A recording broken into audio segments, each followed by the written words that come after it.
I always thought I had the perfect family. A wife, two daughters, a nice house in the suburbs, the typical American dream, just without the white picket fence. I can't stand white fences. But 3 weeks ago, my life went off the rails. It all started with an ordinary family dinner. We were sitting at the table, me, my wife Emily, our daughters Lauren, 17, and Kate, 15. Emily was talking about something work-related. The girls nodded along, but the atmosphere felt strange, tense. I could feel it in my skin, but I couldn't understand why. Then, when Emily went to take a shower, Kate picked up her phone and, thinking I wasn't looking, sent a message to someone. He doesn't know anything. Something clenched inside me. I don't know why, but I had a terrible feeling. I'm not paranoid, honestly. But when your 15-year-old daughter texts someone he doesn't know anything while sitting in the same room as you, that's a red flag. I didn't make a scene. I just kept quiet. But inside, I was boiling. What the hell don't I know? That night, I barely slept. Emily fell asleep quickly, but I lay next to her, staring at the ceiling, my mind racing with 100 possibilities. Maybe the girls had done something wrong? Maybe Lauren had a boyfriend I didn't know about? But the more I thought about it, the more I felt. This was about me. And then I started noticing things. Emily was always on her phone, but if I walked by, she would turn it face down. Lauren and Kate exchanged glances, like they had a shared secret, but not the kind that brings a family closer. Her kisses felt different, cold, formal, as if I were just a roommate. I didn't know what was going on, but I was sure of one thing. My family was hiding something from me, and I was damn close to finding out what it was. For the next few days, I became a detective in my own home. I didn't interrogate anyone. I didn't yell. I just watched. And soon, I started noticing things that once seemed insignificant. 1. Emily no longer asked when I'd be home from work. She used to say, "What time will you be home? I'll cook something nice." Now, silence. As if she didn't care when I showed up. 2. A foreign scent in the car. Emily always had a light floral, fresh scent from her favorite perfume. But one day I got into her car and smelled a different scent. Men's cologne. Expensive. Musky. I didn't even know why it hit me so hard, but I nearly felt sick. 3. The damn phone. Every time it vibrated, Emily would rush to grab it. But here's the weird part. She never replied to messages in front of me, only when she stepped into another room. I tried to convince myself it was just stress, that I was overthinking things. But then came Friday night. I got home a little earlier than usual, opened the door. Silence. The house was dark, even though the girls would normally be watching movies or doing homework in the living room. I went upstairs and heard whispers coming from Lauren's room. I pushed the door open just a couple of inches. My daughters were sitting on the bed looking at a phone screen. A messenger chat was open. He said he's coming to see her tonight. What do we do? Just stay quiet. We can't get involved. A cold chill ran down my spine. Who the hell are you talking about? I couldn't hold it in. I stormed into the room. The girls jumped. Lauren clutched the phone to her chest like it was something forbidden. Who's coming over? My voice was shaking. They didn't answer. They just stared at me, wide-eyed, like deer caught in headlights. And that's when I realized. They knew. They knew my wife was cheating on me. And they kept quiet. Who is he? I nearly shouted. Lauren opened her mouth to speak. But then the front door slammed shut. She was home. And now I was about to learn the truth. I walked out of Lauren's room as if in a dream. My heart was pounding so loudly it felt like even the neighbors could hear it. Downstairs, footsteps echoed. Emily had just entered the house. I took a few deep breaths and descended the stairs. She stood in the hallway, taking off her coat. Her hair was slightly tousled, her cheeks flushed, whether from the cold or something else. "Oh, you're home already." She smiled, but her eyes quickly scanned my face. She knew immediately. Something was wrong. "Where were you?" I asked calmly. She blinked. "With Sarah, we went out for some wine." Sarah. Her best friend. A convenient alibi, considering Sarah had moved to another state 6 months ago. Really? I nodded, watching as she tensed up. Yes. Why? It's just strange, I shrugged. Lauren and Kate were just talking about some man who was supposed to come see you. Her face turned deathly pale. Bingo. She quickly glanced at the stairs as if checking whether the girls were listening. Then she took a step closer to me, her voice lower but firmer. What are you talking about? I'm talking about the fact that you're lying to me, Emily, and that our daughters knew but stayed silent. She opened her mouth, then closed it again. Her breathing grew heavier, like a cornered animal. And that's when everything changed. I expected excuses, tears, desperate attempts to deny it. But instead, she laughed. A low, dry laugh. Oh, shit. She ran a hand down her face. You actually figured it out. I felt an icy chill spread inside me. Who is he? My voice didn't even sound like my own. She sighed, lowered her head for a moment, then looked back at me. You don't want to know? I do. She bit her lip and then, God help me, she smiled. All right, since you insist. She paused. It's Tom. I frowned.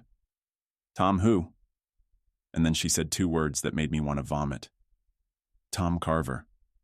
Tom Carver. My best friend. The man I'd known for 20 years. The guy I welcomed into my home. The one I trusted. The one my family trusted. The world blurred before my eyes. I shook my head slowly. You're lying. I'm not, she said evenly.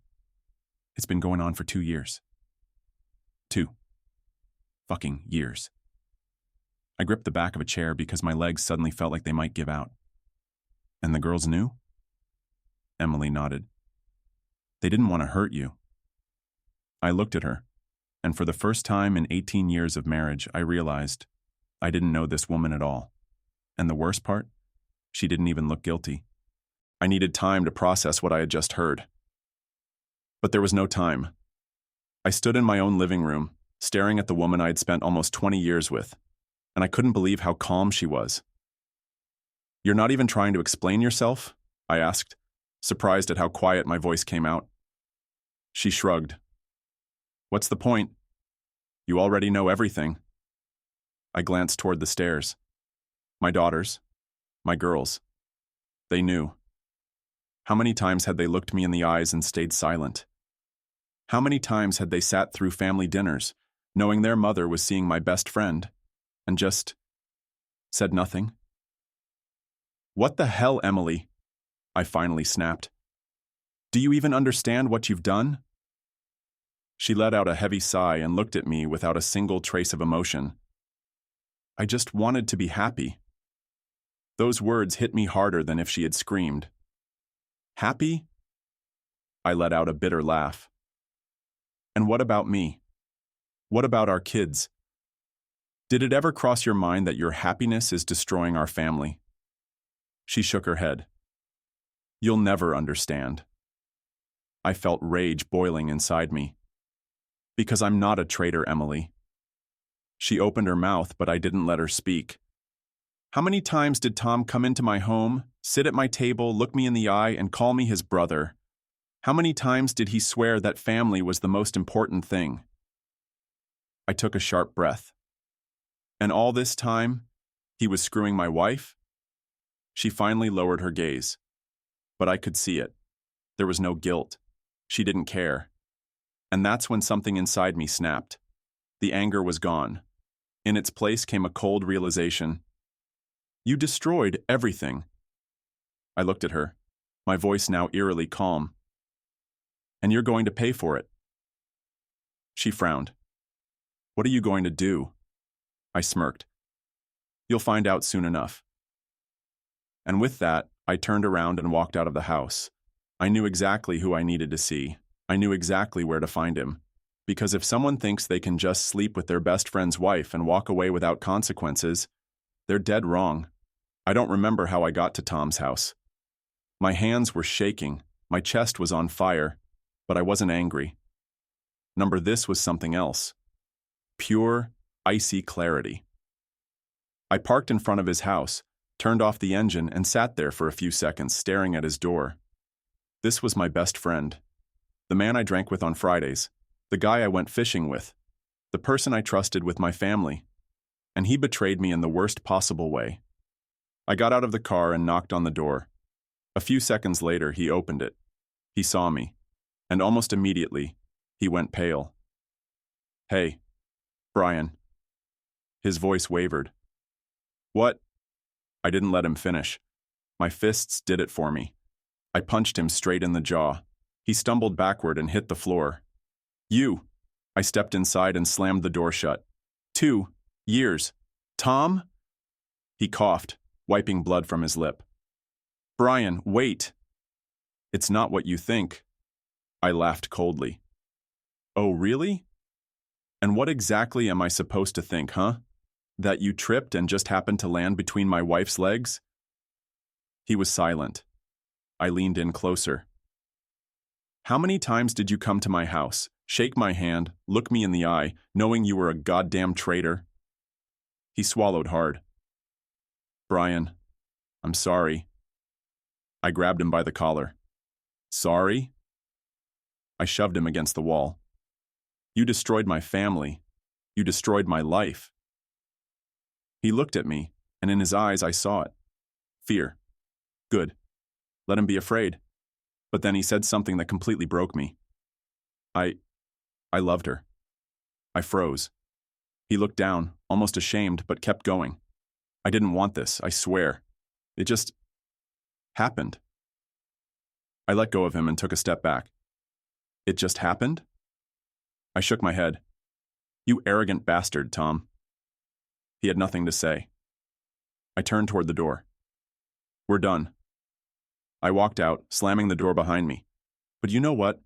This was just the first part of his punishment.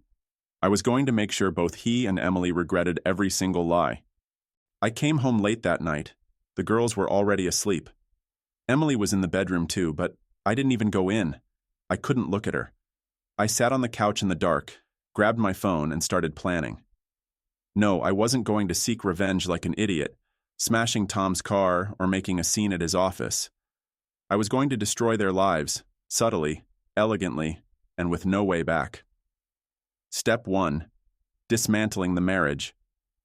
The next morning, I woke up earlier than everyone and called my lawyer first thing. Divorce. Full, fast, and with the maximum consequences for her. Luckily, we had a prenuptial agreement. When we got married, I was earning more than Emily, and my parents insisted on a contract. According to it, if one party cheated, they lost everything: the house, the car, financial support. And now, that contract was my greatest trump card. Step 2. Public exposure. I wasn't going to stay silent. I wrote a single message in our family group chat, which included my parents, Emily's parents, her sister, my brothers, and even a few mutual friends. Just so you all know why we're getting divorced. Emily cheated on me for 2 years with Tom Carver, whom you all know. The girls knew and kept silent. I deserve better. No emotions, just facts. My phone exploded with notifications. Step 3. Tom's career collapse. Tom worked at my company. I was the one who got him that job. And I knew a little dirty secret. At work, he often manipulated reports to cover up mistakes. It wasn't anything major, but if someone dug deep enough, I knew exactly who to send that information to. The next day, he was fired. Now he was unemployed. Step 4. Emily loses everything. When she found out I had filed for divorce, she got nervous. But when she realized the prenup left her with nothing, no house, no money, she exploded. "You can't do this to me," she screamed, waving her hands. I looked at her with a cold smile. "No, Emily, you couldn't do this to me." She tried to argue, but the law was on my side. She only had 2 choices for where to go. To her family, who now despised her, or to Tom, who was now broke and jobless. She chose Tom. Think they lived happily ever after? Ha. 3 months had passed. I no longer lived in that house. I moved into a spacious apartment downtown, got a new car, and started living for myself. But the sweetest part? I watched their lives fall apart. Emily and Tom Paradise, or hell. They moved in together. Oh, of course, they tried to put on a happy front, but the problem was that their love was built on lies and betrayal. A few weeks in, Emily realized Tom was unemployed. He was drowning in debt. She had lost the respect of her family and friends. And the best part? She started to despise him. I knew this because he texted me himself. Tom Carver. Brian, man, I'm sorry, okay? I don't know what I was thinking. She's different now. She yells at me, blames me for everything. I don't know what to do. Oh, it was beautiful. I didn't reply. Just left him on read. A month later, they split up. Emily moved in with her sister. Tom, who knows where he ended up? And I didn't care. And what about my daughters? This was the one part that actually hurt. Lauren and Kate tried to reach out, but I was careful. I didn't forgive them. I spoke to them, but coldly, without the warmth I once had. They knew they had betrayed me. And now they understood that consequences were real. We started rebuilding our relationship, but I was not the same. And what about me? I thrived. Started hitting the gym, got in the best shape of my life. Got back into my old passions, motorcycles, traveling. Made new connections. And the best part? I will never let anyone do this to me again. I survived betrayal, but it didn't break me. It made me stronger. The end.